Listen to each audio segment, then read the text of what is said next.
Hi, John Robertson here. I invite you to journey with me over the next while as I start to look at just putting some thoughts out there for you and I to be thinking about our thinking.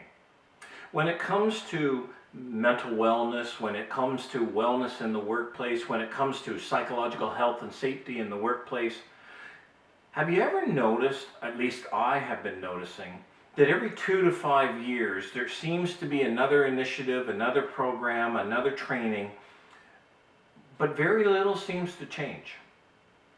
It's almost like the trainers benefit or the training organizations benefit, but at the core, the workplace isn't actually changing in a way that the culture follows along.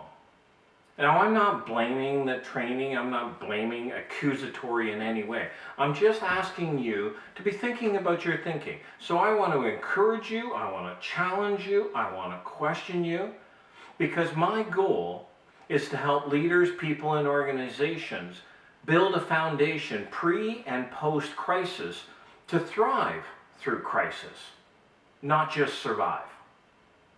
So with that in mind, why is it we have emergency preparedness plans? Why is it we have business continuity, infrastructure resilience?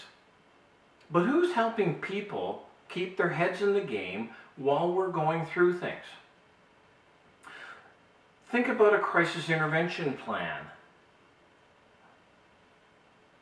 Who's responsible? Who's going to be quarterbacking that one? Now, the context for that, of course, is what does a psychologically safe workplace mean? One of my sports I enjoy is football. What's the end zone? What does success mean? Where are we trying to put the ball? By the way, if there is no end zone, it's really hard to measure if we're moving the ball towards it because we don't know where we're trying to go with it. So when it comes to leadership, and don't just think leadership as position, please. Some of you might be persons of influence without the title, but persons of influence are as or more influential leaders than some who have titles. Because when they speak, when you speak, people listen. You listen when people speak. And people follow you.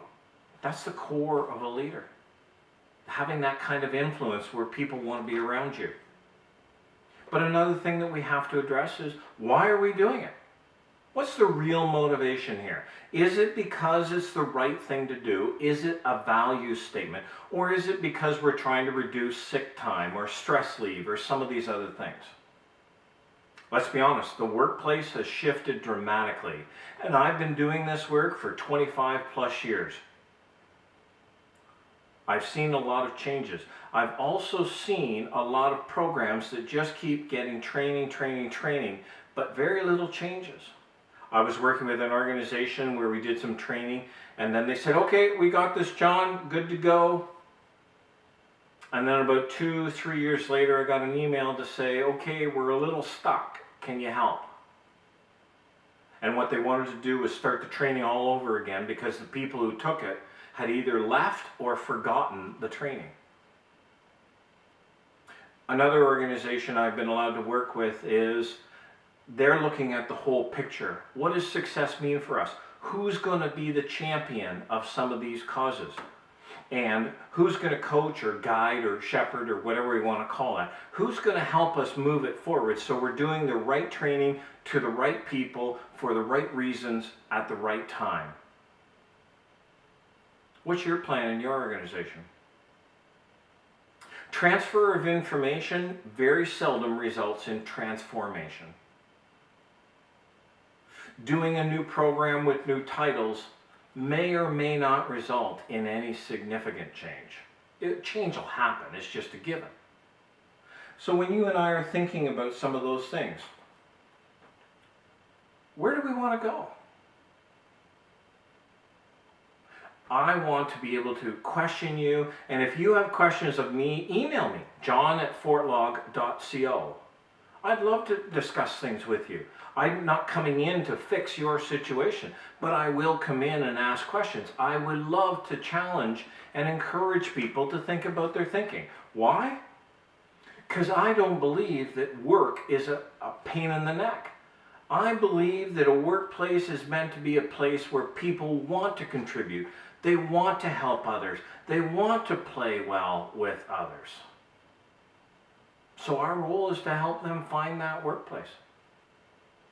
I'd love to have you journey with me as we run towards the roar.